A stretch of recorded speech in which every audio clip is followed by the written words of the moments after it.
everyone, I'm Becca Sass. I am the account supervisor for Sharp Communications. We help handle the PR and social media for the Covering show, in addition to a wide variety of other home and design clients, some lifestyle clients, and more. Today I'm going to walk you through how to create an engaging social presence that attracts new followers. Is there anyone in the audience who has social media, whether it be Facebook, Twitter, Instagram, Pinterest, for your own personal uses? Can I see a show of hands? Okay, good. All right, so we have some familiarity. Great. All right, we're going to run through why social media is important, how to build a proactive social strategy, and the do's and don'ts of social media. So why is social media important? Well, first, we can start by defining it. Flip through. Social media is defined by online platforms such as blogs, social networks, multimedia sharing sites, customer review portals, and apps. So you have some of the big ones here: Facebook, Twitter, Instagram, Pinterest. The green one on the end is House, which is a little more popular with the home and design industry. More importantly, social media is defined by the way it allows people to interact online, and it just makes it easier for people to create, connect, and build these long-lasting connections. All right, social presence equals trust. So one of the main reasons why you want to have a social presence is to build that trust with your potential new customers and clients and partners.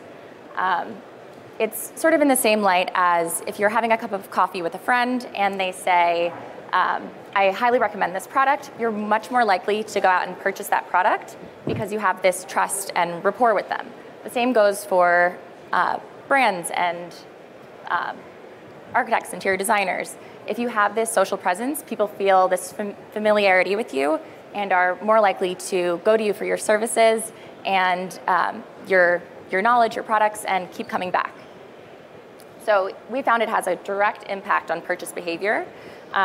In fact, 90% of people trust online recommendations from people they know and products and brands they know, but only 14% trust traditional TV advertisements. Additionally, your competitors are on there. So design professionals are on there, other businesses are on there, and if you're not on social, you're missing out on those connections and those conversations that other companies and brands and competitors are having with your potential new clients. All right. Proactive social strategy. So you know why social media is important. Next step is defining your goals. You want to make sure you differentiate your company from others and that you're providing something unique, something that is going to make people want to come back for more. So how do you do that? Take tile brands and companies, for example. If each one is just saying, here's my product, buy my product, that's not really going to differentiate one from the other. Instead, if you say, this one has a rich family history, this one is really sustainable, or just pinpointing what makes you different and those unique attributes, that's what's going to drive people to your company over your others. Target demos. So there are different ways to target the demographic that you're trying to reach. So if it's a wallpaper company with lots of pastels and butterflies, the target demo, or the people who are going to be having that in their bedrooms, it might be young children, but you wouldn't have your demographic set to kindergarten age girls. Instead, you want to target young mothers and fathers, and you can do so on Facebook and other platforms by choosing who sees your products. Or if you're only based in Canada or the US, you can target just those countries. So those are the ones that are picking up on your ads and your social posts. This will enable you to grow your communities and the right kind of communities, so you're getting your message across the right audience. So you want to reposition yourself on social and not to be an afterthought. People can tell if you're just putting up content to put up content. You want to make sure you have something noteworthy to tell them. Ingredients. So brand tone of voice is very important. I had one client that was very buttoned up, very professional, essentially office products, conference tables and chairs, very straightforward. And some interns and other people were saying, oh, for social media, this language, this will be perfect for this post. They'll say, OMG, this conference table is all the feels. Not the right tone of voice, not for this client. Maybe for another client, it was not. So it's so important to hone in on what that brand tone of voice is and pick that for your client, and it varies greatly. It's not saying that you can't have fun with it just because you're a buttoned-up professional company. You can throw in some puns there, say, going for the gold with this gold conference table. Definitely have fun with it, but know your tone of voice, know your audience, and don't stray from that too much. Cadence. So this is how often you are posting on social media. It is just as important to be, you don't want to overpost just as much as you don't want to underpost. A lot of clients think that throw out as much content as possible, post 7 times a day. That is not what you want to do. Instead, we recommend something more along the lines of posting 3 times a week. If you oversaturate your audience, they will start to fade off, just in the same way as if you're following someone on Facebook and they post, here's a picture of my shoe in the morning, this is the soup I had for lunch. No one wants to see that much content. No, that's how you get people to unfollow you. So don't underpost, but also don't overpost. Share your platforms, share your message on the correct platforms. Twitter, you can be posting much more frequently. If you're at this trade show, you can be tweeting out all day long. Instagram, however, you would want to dial it back a little. Those are the ones that are much more curated, thought out, and less frequent. And content mix and calls to action. So mix it up, have some variety. Calls to action, so that's kind of bringing it back to when we say, this is my product, go purchase it here. That is a call to action, telling them what you want them to do with your message, but we don't recommend doing too much of that. Instead, say, learn more about this product here, or read more about it on our blog. You don't want to be too salesy. So, social do's and don'ts. Facebook, it's a very visual platform. Feel free to post photos and videos when you're at trade shows, showrooms, industry events. You want to build awareness around your product and its uses and features. That's one of the main goals. You want to let people know about your product and your service and what you are essentially selling, but in a very genuine and authentic way. Share articles on new products and industry trends. That's where you can post blogs, link back to press hits. So if you were featured in Interior Design Magazine or Metropolis or Contract, share that with your followers, because that's going to impress them and gives it a little bit of validity. And it's, you earned that, so be sure to share it. Cultivate relationships with customers and partners. So at the end of this, I hope that you can turn to your left and to your right and make connections, share your business cards everywhere you go, including after this panel, and start following each other on social media. Connect with the brands that they work for and companies. Don't be afraid to branch out, and it's a very easy way, especially with LinkedIn, to connect through these social networks. It's a little easier than just sharing cell phone numbers. You don't want to call them up, but you can still stay in touch. And if they're working on a project that's relevant to you, connecting and networking via LinkedIn and other social platforms is a great way to do so.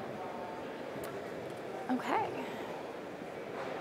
So Facebook don'ts. Don't force it. You'll hear me saying we prefer quality over quantity. People can tell if you're just posting just to post. Make sure that it's very well thought out and very well curated. You don't want to just oversaturate them when you don't have anything great to share. Don't ignore your audience. So this is a really big one.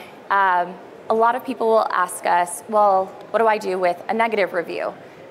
The worst thing you can do is ignore it or not address it. or delete it. We would not recommend you do that.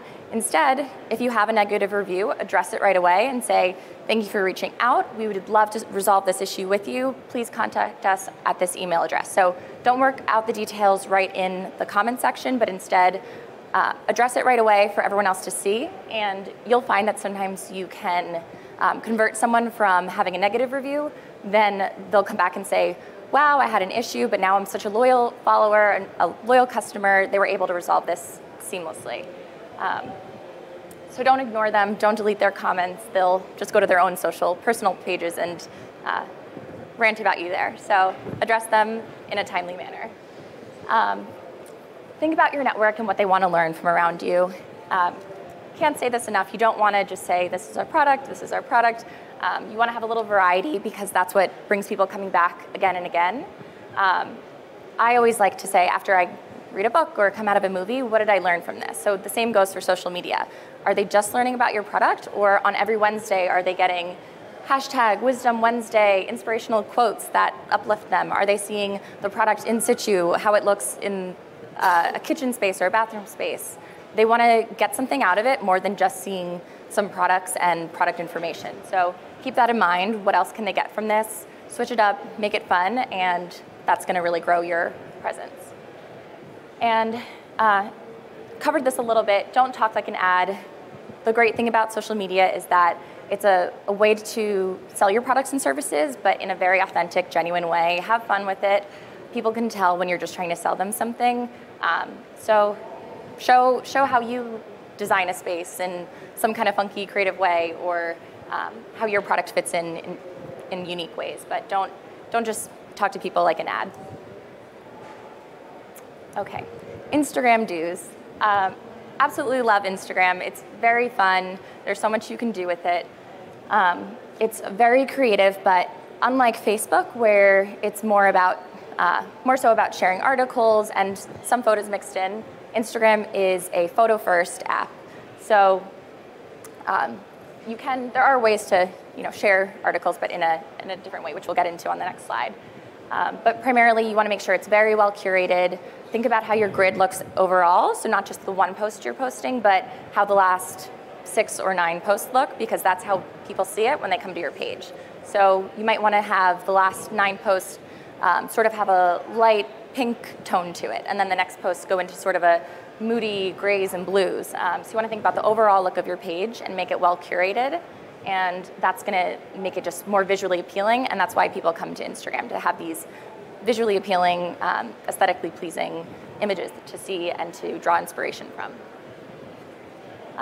Hashtags, you want to make sure you're using relevant hashtags. That's how people can find you, and if you have tile products, don't be afraid to put at the end and not throughout. Put hashtag tile and then the plural of everything. Hashtag tiles, hashtag ceramic, hashtag ceramics.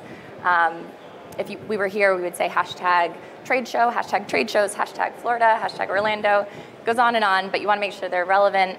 But then when someone looks up trade show, your post is going to pop up first.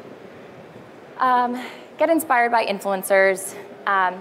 They are a great source of inspiration. Sometimes I get content ideas by looking at what they're doing and what they're posting. They're so in the know, so creative. So it's a great way to sort of mimic and then also take it one step further and improve what they're doing, and use that as inspiration for your posts and content. And use video for real-time content. A lot of people are nervous to start their company's Instagram page because it has to be so well curated and so well thought out and beautiful. So it's sort of this anxiety of having the perfect post. So a good way to start getting comfortable with Instagram is posting to Instagram stories. It only lasts for 24 hours on your page. It's just a little snippet, and that can be much more lax. You can have a little behind the scenes at the trade show, setting up a quick video, and if it's not a perfect video, it expires in 24 hours, but you just get more comfortable with using the platform. And it's just a great way for your audience to connect with you and see what you're doing behind the scenes, and it draws them and makes them want to come back for more, especially when they see, we have a fluffy friend on set today, and it's a video of a little puppy on your tile installation. So, and then you can say, tune back in to see the full thing. So that's what's going to drive them and have them coming back. Okay, Instagram don'ts.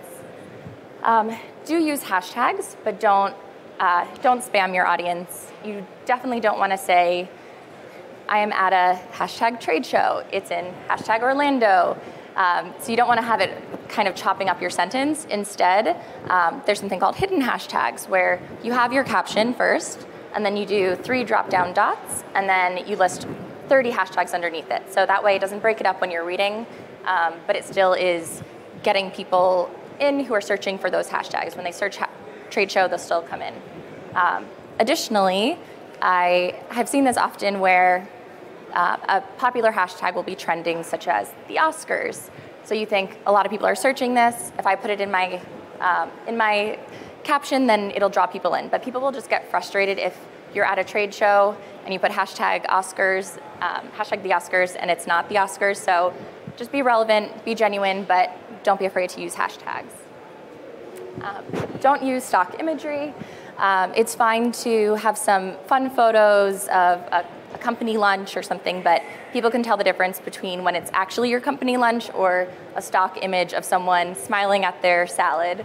No one's that happy with their salad, so it's very apparent when it's a stock image. So be genuine, use your own photos. They can be well curated, but I would not go to a stock photography site.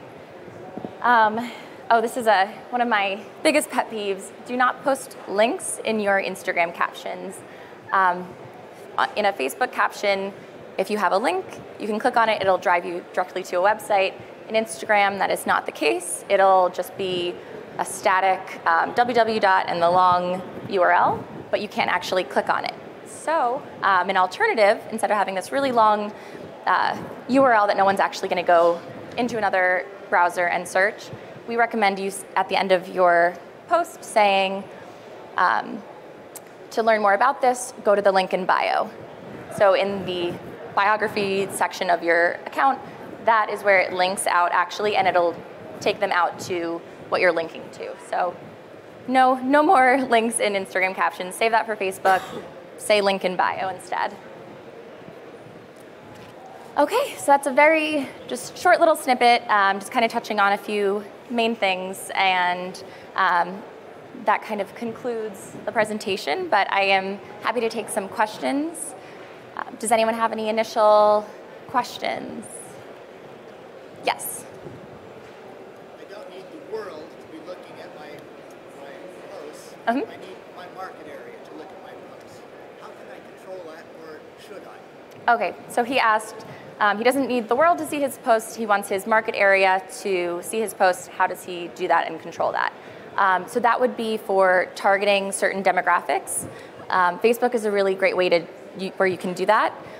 So let's say you have a very large Spanish-speaking base. You can have all of your posts translated into Spanish. You can also target only Spain or only the US or only Canada.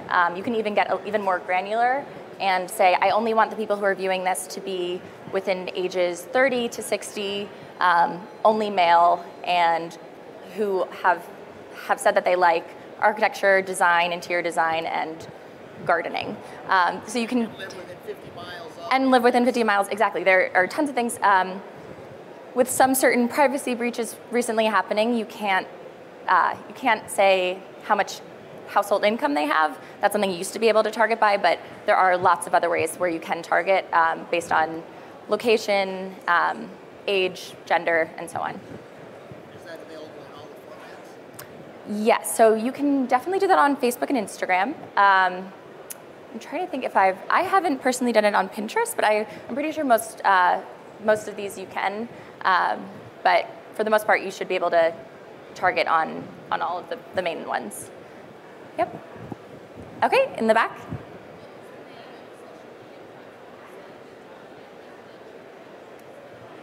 Where you can say targeting residential areas. Oh yes, all the platforms. So the last one that we had on the slideshow was Houzz, Houzz. Yep, so it's a social media platform, and it's very popular with architects and interior designers. It's more focused on the home and design world and space. Unlike Facebook and Instagram, it's sort of a hub where everyone, and Twitter, where everyone kind of tunes into the conversation, but House is much more specific to the home and design space. Yeah? Okay. Can you talk a little more about House? Our problem with that right now is we have good professional quality photos and we're seeing them. We're not getting any like added to people's projects, and they're not saving those or sharing them. Definitely. Or anything like that. Okay, so your question was, can I talk a little more about House or other ways to share really great project photos that you have? So you might have a beautiful bank or a bank of tons of beautiful photos of your products and in situ shots. So how to share them, where to share them. Well, I would suggest still sharing them on Facebook, Instagram, Twitter, all of the platforms with those hashtags. So I think by having hashtag interiors, hashtag interior design, hashtag tile or contractors or architects, by using some of those keywords instead of being so instead of being more vague of just home and design, I would just try to target it very specifically to your product, and that's going to draw people in with the hashtags. House is a great platform to share projects because it is very photo first and specific to that audience. With his question earlier, I would target it to certain demographics that you're trying to reach. If you're not trying to reach a younger demographic, then I would just target those sort of older demographics, or male or female, or, and so on, for whatever is best for your audience. So targeting hashtags, I would put it in more places than one. I wouldn't just do House, but I would include House in those. Pinterest is huge for this industry, for the design industry, but there are ways to make it a little more appealing. But if you already have great photography to start, that's number one. And then all of those other things sort of added into it. And I'd be happy to take a quick look at your, I don't know if you have any pages already, and I can give you some tips afterwards. Cool, yep. Okay, so they say there technically is no best time to post on Instagram. And then other people will tell you lunchtime is the best time, between 12 to 2.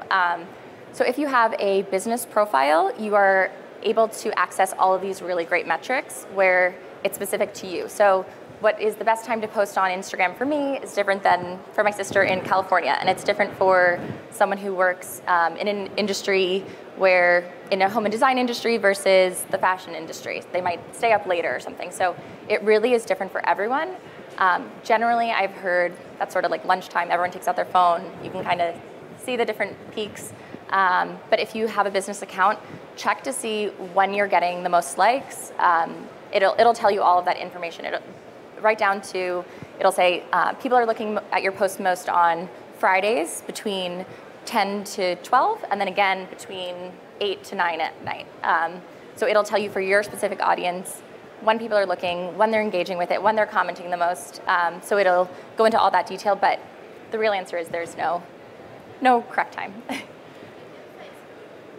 And Facebook, the same goes. So it's on all the platforms, but they will be able to tell you if you have a personal page, they won't share those metrics.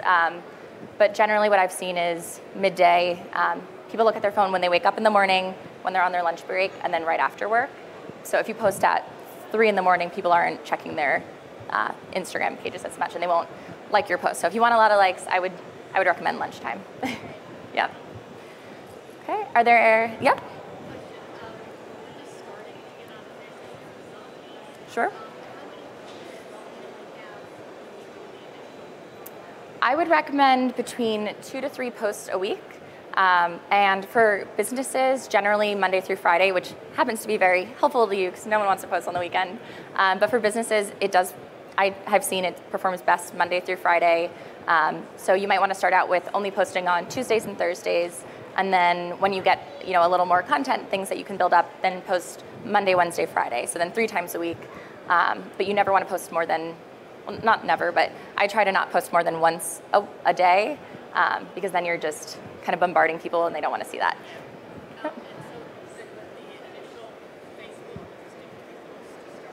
Yep, I think 3 posts to start is a great amount. Yep. Oh, are we good on time? All right, we have, okay. Are there any other questions?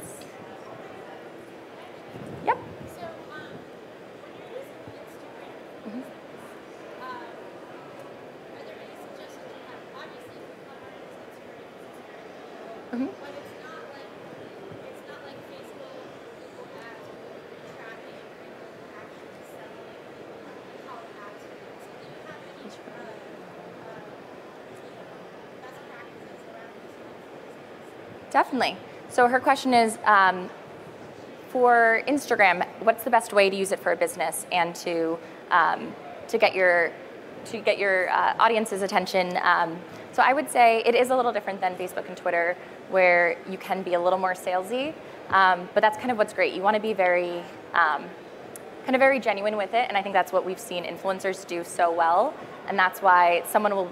A famous influencer will be just lounging on her bed, holding a can of soda, and she won't say, buy this type of soda, it is the best ever, purchase it here. Instead, you just come to really love and know the brand and know the person, and then you're zooming in saying, like, what is that? So you have to, it's almost sort of a more subtle way to get people to know your product and like it without being salesy, but it's still, I still find myself zooming in, like, what's on their counter? What's her skin product or skin care routine? So it's a way to do it in a very subtle way, but I think the link in bio is a great way to just say, like, having so much fun today on the beach. And then if you want to learn more about my, skincare routine, click on the link in my bio. So then I would draw them there, and then that's where they'll see a full blog post or an article in a magazine about what you're selling. But in a very, very cool, subtle way. So that's what I think Instagram has as a plus. Cool. Okay, so I think that concludes my time up here, but I'd be happy to take more questions off to the side. All right, thank you, everyone.